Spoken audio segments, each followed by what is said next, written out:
Hello दोस्तों, welcome to day 26 of our countdown to JAIIB November 2025 और इस series of shorts में आई and IFS जो कि आपका पहला पेपर है, इसके मोस्ट इंपॉर्टेंट टॉपिक्स जिनका बहुत हाई चांस है to appear in the exam, उनको हम डिस्कस करें through this series of shorts. Okay, तो आज का हमारा इस शॉर्ट का इंपॉर्टेंट टॉपिक है that is Banking Regulation Amendment Act. तो इससे रिलेटेड कुछ प्रोविजंस हमने पिछले शॉर्ट में डे 25 वाले शॉर्ट में देखे थे। Now we see the rest. ठीक है, तो Banking regulation Act generally as we know 1949 में पूरी तरीके से लागू हुआ था एंड इसको अमेंड किया जा रहा है। कुछ प्रोविजंस इसमें चेंज किए जा रहे हैं रिसेंटली, ऑल्दो ये काफी रिसेंट है बट या जून से पहले के पूछे जाते हैं। बट अगर कुछ पूछ लिया थोड़ा ऊपर नीचे करके क्वेश्चन, तो you should be able to answer. तो that is why we are discussing this banking regulation act. बहुत इंपॉर्टेंट टॉपिक है आपके सिलेबस में।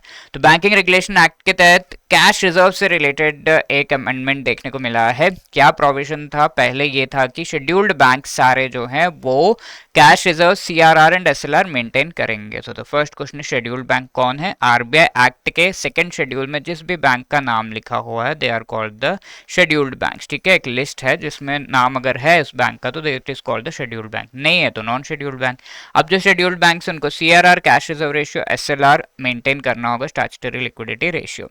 ठीक है, तो ये तो होता था बट अब नॉन शेड्यूल्ड बैंक्स को भी ये कैश रिजर्व्स को मेंटेन करना है। ठीक है, not exactly it is known कि किस तरह का कैश रिजर्व, बट या they have to maintain the cash reserve for emergency purposes, right. इसके अलावा प्रोहिबिट किया जा रहा है, वी ऑलरेडी नो कि नॉर्मल बैंक्स में ऐसा है कि अगर बैंक 1 एंड बैंक 2 है, दोनों बैंक्स में सेम डायरेक्टर है, हेड जो है वो सेम है, तो that is not permitted as per the Banking regulation Act. अब ये चीज को एक्सटेंड किया गया है to the cooperative banks also. Cooperative banks में भी सेम थिंग होगा कि it prohibits a director on a bank board to be part of the board of another bank. तो ये चीज आपको याद रखना है कि कोऑपरेटिव बैंक्स के लिए एक्सटेंड किया गया। Now this is your question to be answer, please pause the short and try to answer this question. Let's see कौन सही जवाब देगा।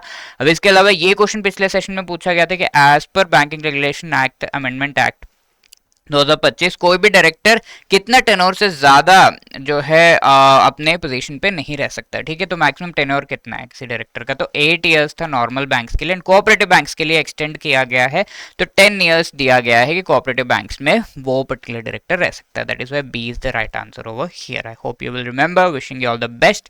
Thank you.